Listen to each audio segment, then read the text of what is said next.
meditação é o livro de João, capítulo 18, no verso de 5 a 11. Nesse episódio em que Jesus está sendo preso, no momento da sua prisão. E nesse momento em que Judas chega com os soldados e aponta Jesus através de um beijo, né? Um beijo de traição. E esse momento em que ele beija, começa ali um diálogo.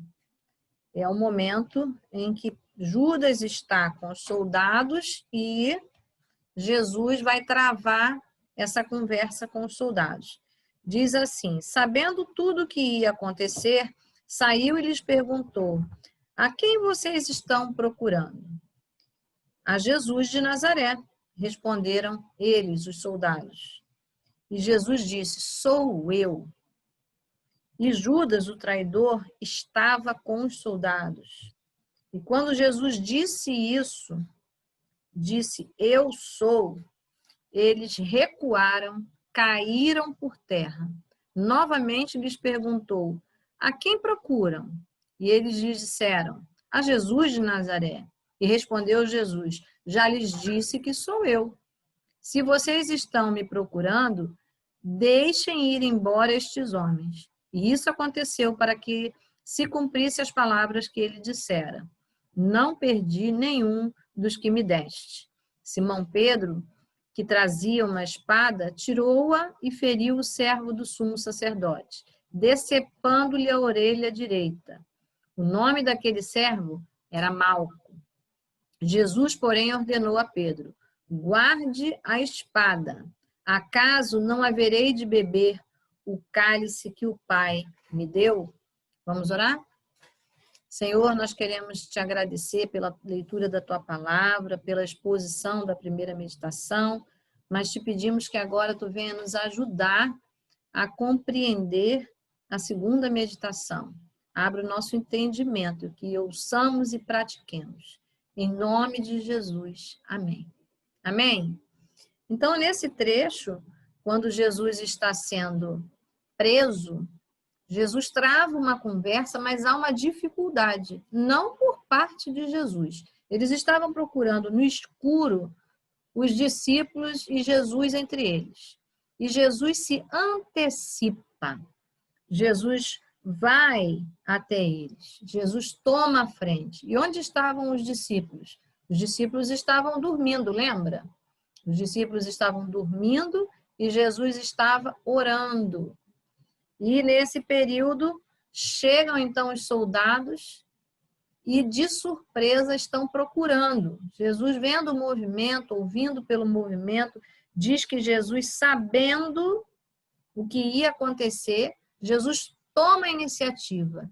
E é isso mesmo que a gente ouviu na primeira meditação. E é isso mesmo que o Senhor faz. Ele toma a frente, ele vai à frente. E ele se pronuncia. Quantas vezes a gente acha que Deus está demorando, a gente acha que tá tudo muito lento, ou então eu não está vendo indício nenhum, Deus não deve estar escutando, mas é nada mais, nada menos do que um engano muito grande, um equívoco muito grande da nossa limitação humana. Porque o Senhor, ele é o Deus provedor, ele é o Deus criador, e é o Deus sustentador. Ele não nos criou e nos abandonou nessa terra, mas ele continua sustentando todos os dias nossos na terra. E nessa situação de dificuldade, seria muito difícil, bem mais difícil, para os discípulos, porque esses discípulos, eles estavam acovardados. No momento da prisão, eles são liberados e depois se escondem. E Jesus fica sozinho na cruz. Mas a fé desses discípulos ainda precisava amadurecer. Mas Jesus não. Jesus está pronto. E ele vai à frente e ele está sempre pronto na minha vida e na sua vida. Ele sempre vai à frente das circunstâncias. E Jesus se pronuncia. Quando Jesus se pronuncia, acontece uma situação muito esquisita. Os soldados que estavam ali, diante de quem procuravam, perdem a ação, a atitude. Quando Deus se levanta na nossa vida e toma a frente, Deus inibe a atitude do mal sobre a nossa vida. Por quê? Porque o Senhor, ele é poderoso. E contra Deus não há nenhum, porque ele é o Senhor que tudo criou. Então não há como resistir a um Deus poderoso. E Jesus diz, sou eu. Quando Jesus usa essa expressão, ele está dizendo, eu sou o homem a quem vocês procuram. Mas Jesus também usou a mesma expressão que Deus usou quando falou com Moisés. Moisés disse, Senhor, como é que eu vou chegar diante de Faraó, aquele líder que está oprimindo a nossa nação, escravizando a nossa nação? Como é que eu vou chegar lá e dizer para ele que ele precisa libertar a nossa nação? E Deus disse, diga para Faraó que eu sou. Então, Jesus estava usando o mesmo termo que há muitos anos atrás Deus usou para se identificar com aquele opositor. E a gente sabe que esses soldados estavam cumprindo ordens, ordens de uma calúnia, de uma acusação injusta contra Jesus. Era uma oposição contra Jesus, contra o Filho de Deus. Mas quando o próprio Deus abre a boca, o que acontece? Não há resistência humana, porque o Senhor é Deus. Então, Jesus, na pessoa humana na terra, ele nos dá o exemplo do que é o poder da palavra de Deus na nossa boca. E que Jesus disse, sou eu. Uma frase pequena, mas é uma frase que está escrita na palavra de Deus e que o próprio Deus pronunciou. Então serve para nós aprendermos que no dia da nossa dificuldade, da oposição, daquela dificuldade que a gente não está vendo como resolver, como aquela grande pedra sair da nossa frente, né? O obstáculo, é bom a gente se lembrar o que Jesus fez. Trazer a palavra de Deus na nossa boca. Porque a palavra de Deus na boca de quem crê é o próprio Deus falando. Então, quando eu digo Deus é amor e eu estou amando, e eu creio nesse amor, é Deus falando e fluindo amor sobre a minha vida. E no caso, Jesus estava dizendo, sou eu. Jesus estava dizendo, vocês vieram me prender, então me prendam. Sou eu. É comigo que vocês estão querendo falar, vocês estão procurando por mim, então me encontraram. É isso que Jesus está dizendo. Mas o texto diz que aqueles homens, eles recuaram e caíram. Pois é, toda oposição contra a nossa vida, a gente precisa usar a palavra de Deus na nossa boca, porque foi assim que Jesus também enfrentou Satanás no deserto, no dia da sua tentação. No dia da sua tentação, Jesus não responde à conversa fiada de Satanás. Jesus responde com o versículo bíblico. Né? O próprio Satanás diz, então você me adore, né? Se prostre. E Jesus diz que ao Senhor Deus, somente a Ele adorarás. E assim Jesus vai rebatendo com os textos bíblicos. Então, eu e você, quando temos oposição, precisamos conhecer a palavra. E o próprio Jesus provocou essa situação. A palavra de Deus traduziu uma força que fez com que eles recuassem e caíssem. Eles se afastassem e quedassem. Olha que interessante, dois movimentos contrários. Mas a palavra de Deus diz que Jesus veio cumprir a promessa. E a promessa é que Jesus se entregaria por nós. Porque Jesus precisava ser crucificado para representar a humanidade e nos libertar do castigo divino, né? Da separação divina. Então, Jesus se apresenta e, mais uma vez, Jesus diz, pergunta o que é que vocês estão procurando. Veja que, em vez deles procurarem, é Jesus quem se apresenta. Como é bom quando a gente chama por Deus, confia em Deus, porque Ele se apresenta, e quantas vezes forem necessárias. Nesse episódio, nós estamos vendo que Jesus se apresentou a primeira vez e agora Jesus se apresenta a segunda vez. Jesus não foge às dificuldades, às batalhas.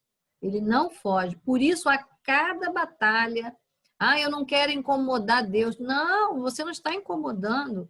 O Senhor quer participar da sua vida. Nós precisamos ser um com Deus e andar com Deus. Portanto, a cada dificuldade, a cada batalha, cada pedido, nós vamos ver o Senhor se apresentando a cada situação também. Então, andar com Deus é dar espaço para Jesus se apresentar, é não ser precipitado. Mas, nesse caso, a gente vê que a resposta de Jesus foi dizer imediatamente: eu sou Jesus. Se vocês me procuram, deixem ir embora estes homens. Havia ali 11 homens, porque Judas tinha trocado de posição, estava com os soldados. Então, junto com Jesus, existiam 11 homens, 11 discípulos, e Jesus guardou a todos. Ele disse: se vocês estão me procurando, então me levem. A estes, não. E é isso que Jesus faz, ele toma o nosso lugar. Porque a perseguição não era só contra Jesus, eram os que estavam com Jesus. Jesus era o principal, mas quem está com ele, vai no barco. E Jesus imediatamente toma a posição e já diz: deixem esses homens irem.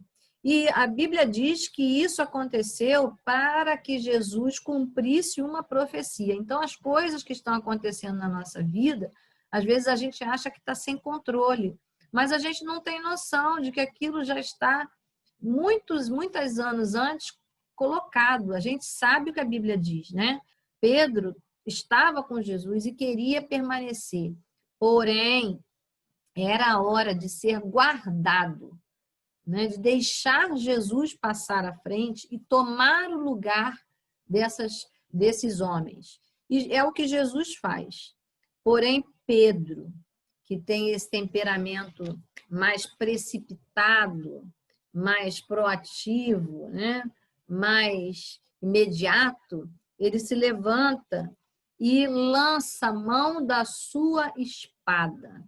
Ele puxa a espada e reage rapidamente contra o servo do sumo sacerdote. E esse homem fica com a sua orelha decepada. Isso é o suficiente para ter o quê? Nessa prisão? Sangue.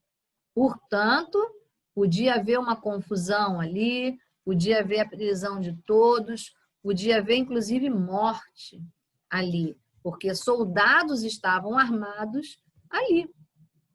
Mas Jesus, onde Jesus está, não há confusão. A Bíblia diz que onde Deus está, Deus não habita no meio de confusão. Se o projeto é divino, haverá livramento. Ainda que tudo indique que há morte, que há perda, né? A gente vê livramento. E foi o que aconteceu. Jesus imediatamente faz o milagre. Ele coloca essa orelha no lugar e esse homem vai ser curado. Mas Jesus repreende a Pedro. Ele diz: Pedro, não é necessário você usar a espada. A resposta que Jesus deu, ele disse assim: Jesus, porém, ordenou a Pedro: guarde a espada. Acaso não haverei de beber o cálice que meu pai me deu? Jesus deu uma ordem a Pedro: guarde a espada, recolha a espada, ou seja, se despoje da violência, abra mão da agressividade. Abra mão da resposta pronta. Por quê? Porque a profecia precisava se cumprir. Jesus precisava ser levado para ser crucificado. E Jesus avisou isso. Isso não era uma coisa que era surpresa. Não. Jesus mesmo avisou que isso iria acontecer. Se você observar no livro de João, você vai ver um episódio em que Jesus está instruindo aos seus discípulos. Mas é que a situação de prisão foi tão surpresa para os discípulos que Pedro tomou atitude. Apesar de Pedro andar com Jesus, apesar de Pedro ter ouvido Jesus, na hora da surpresa ele deu um branco, ele esquece e a reação dele é mais imediata. Pois é por isso que a gente tem que andar muito com Jesus e pedir para ele não só estar do nosso lado, mas se ele estar dentro de nós. A Bíblia diz que ele entrega a mente dele a nós. E se nós temos a mente de Cristo, as nossas reações serão diferentes. A nossa precipitação também vai ceder à paz. Por quê? Porque é importante a gente dar esse espaço para Jesus se despojar, porque Jesus é amor. Jesus não está com a espada.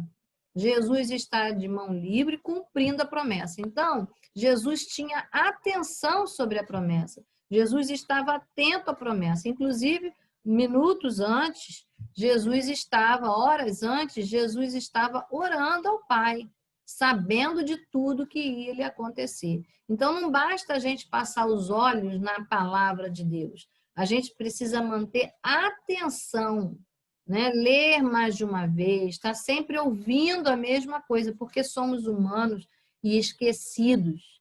E nos momentos de desespero, de pressa, nos momentos de pressão, a gente tende a reagir por instinto, mas o nosso instinto, se o nosso instinto for o instinto de Cristo, nós vamos reagir como Cristo, não é? É importante a gente ter essa atenção. E eu quero fechar com essa palavra. O que Jesus ordenou a Pedro? Ele diz, guarda a espada.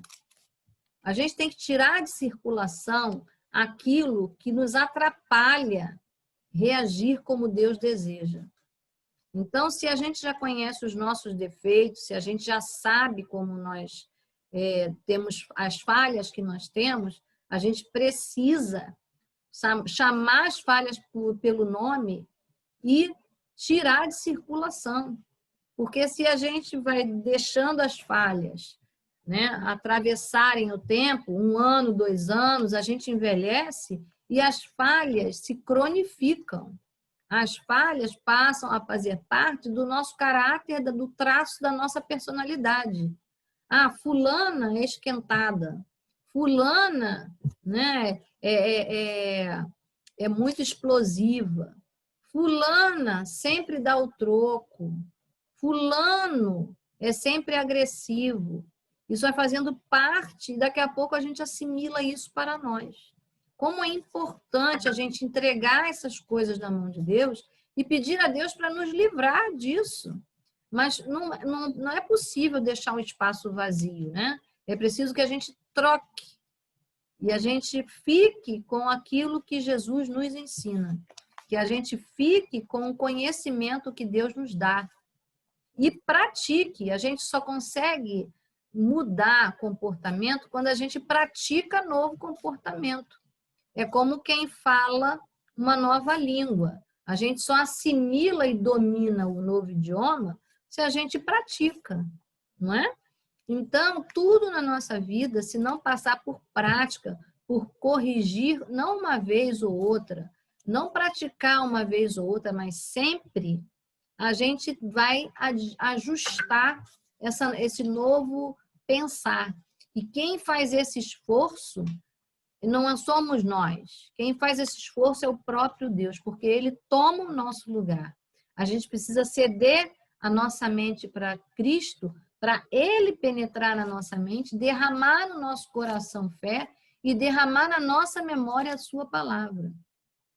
Nós precisamos estar exposto à sua palavra, né? E estar disposto a exercitar aquilo que ele nos ensina. Então, Jesus disse, guarde a espada, porque eu vou cumprir aquilo que Deus disse que ele iria cumprir. Então, quando nós sabemos a promessa, nós descansamos. Jesus prometeu que ele vai voltar. Então, ele disse o quê? Que ele voltaria. Então, se eu escutar por aí, Jesus chegou aqui, Jesus está ali, Jesus mesmo disse, não creiam. Eu vou voltar e ele diz como ele vai voltar, nas nuvens. Né? Nós sabemos como Jesus vai voltar. A Bíblia nos ensina passo a passo. Então, se nós temos o conhecimento da palavra de Deus, não seremos enganados por ninguém. Mas também não nos precipitaremos. Porque a precipitação, ela não é uma boa coisa. Não é? Lá no livro de Provérbios, no capítulo 29, fala sobre o precipitado, principalmente o precipitado no falar. Ele diz assim, você já viu alguém que se precipita no falar? Há mais esperança para o insensato do que para ele. Provérbios 29, verso 20. Como é importante o nosso falar ser coerente com o nosso agir, né? E como o nosso agir precisa ser coerente com o nosso pensar. E Jesus disse, guarda a espada. Essa palavra guarda a espada, ela tem dois significados, né? Guarda, retira de circulação aquela precipitação, aquele comportamento agressivo, mas a palavra de Deus também diz que o simbolismo para memorizar, guardar a palavra no coração é o termo guardar, memorizar, reter, praticar, vivenciar, é guardar. Inclusive o salmista disse, né? Guardei a tua palavra no meu coração para não pecar contra ti. Então, Pedro precisava guardar a palavra do coração, a palavra de Deus no coração, a espada, o conhecimento de Deus. O conhecimento de Deus também é chamado de espada, né? Porque a palavra de Deus, ela toca fundo, ela divide, né, o nosso interior, aquilo que não está agradando a Deus daquilo que deve agradar a Deus. Ela toca nas emoções, não só, ela toca no nosso espírito e dá vida ao nosso espírito. Então, é chamado de a palavra de Deus, da espada de Deus, né? Aquilo que é cortante, que é penetrante. Então, Pedro, guarde a espada. E a pergunta é, será que eu e você estamos também guardando a espada? Ou seja, tirando de circulação aquilo que não é coerente com o que Deus espera de nós, né? Será que nós estamos guardando a espada espiritual, ou seja, a palavra de Deus no nosso coração, na nossa mente, para que rapidamente saia da nossa boca, não um palavrão, mas um versículo bíblico, né? Então, como é importante a gente reter a palavra, guardar a espada espiritual, guardar a palavra de Deus. E é por isso que Jesus, ele mesmo se entrega para os soldados. Ele não resiste, porque ele sabe que a palavra de Deus anunciava que aquela era a hora dele estar sendo preso e crucificado. Então, quando nós conhecemos a palavra, nós sabemos bem a hora, se está na hora ou não, porque o próprio Deus, na sua palavra, vai nos informar. Não é a nossa impressão, a nossa sensação e o que eu sinto, mas é o que Deus diz que é. Então, se Deus diz que Ele é o Senhor, o nosso escudo e fortaleza, socorro bem na angústia e no momento da dificuldade, quando vier a dificuldade e o momento da dificuldade, eu não preciso ficar desesperada, achando que não terei solução e desistir. mas eu terei segurança de que eu posso ficar parada porque o socorro virá, não é?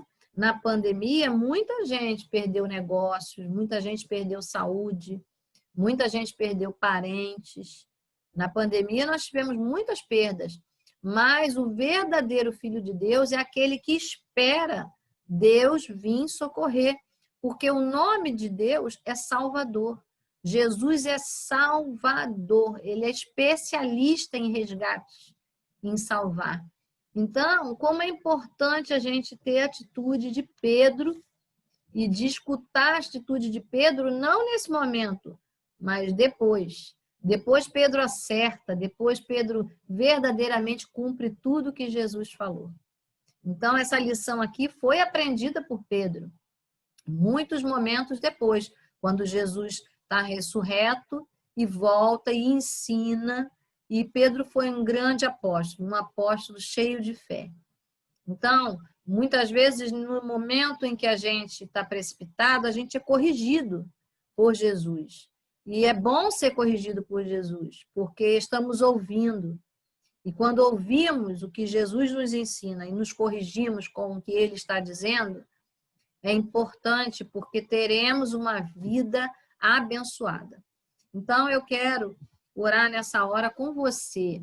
Se você percebe que na sua vida a espada da pressa, da precipitação está agindo, é importante que ela agora saia de circulação. Mas se a espada do Espírito, a espada da palavra, não está sendo efetivamente usada, lembrada, guardada no coração, então vamos guardar a palavra de Deus, que é a espada espiritual que Deus nos deu, não é? Porque essa espada, ela é manejada não pela nossa mão, mas pelo Espírito Santo na nossa vida. Então vamos orar? Vamos orar por isso? Eu quero orar com você por esse propósito. Senhor, em nome de Jesus, eu quero te agradecer, porque tu és o Deus fiel, o Deus que se apressa em passar à nossa frente para nos socorrer, para nos proteger. E ainda que pareçamos estar numa situação tão difícil, o Senhor, assim como fez com Pedro, o Senhor passa à frente, toma o nosso lugar e nos livra de todo mal.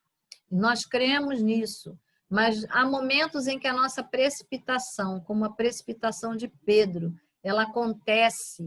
Há momentos, Senhor, em que a nossa essência humana também se distrai da palavra e age como Pedro. Nós queremos te pedir perdão.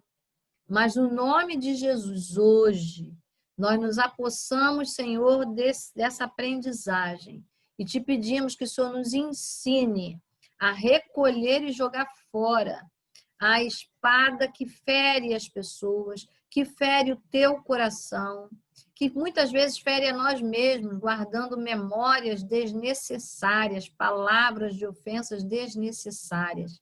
Senhor, desarma o nosso coração e a nossa mente.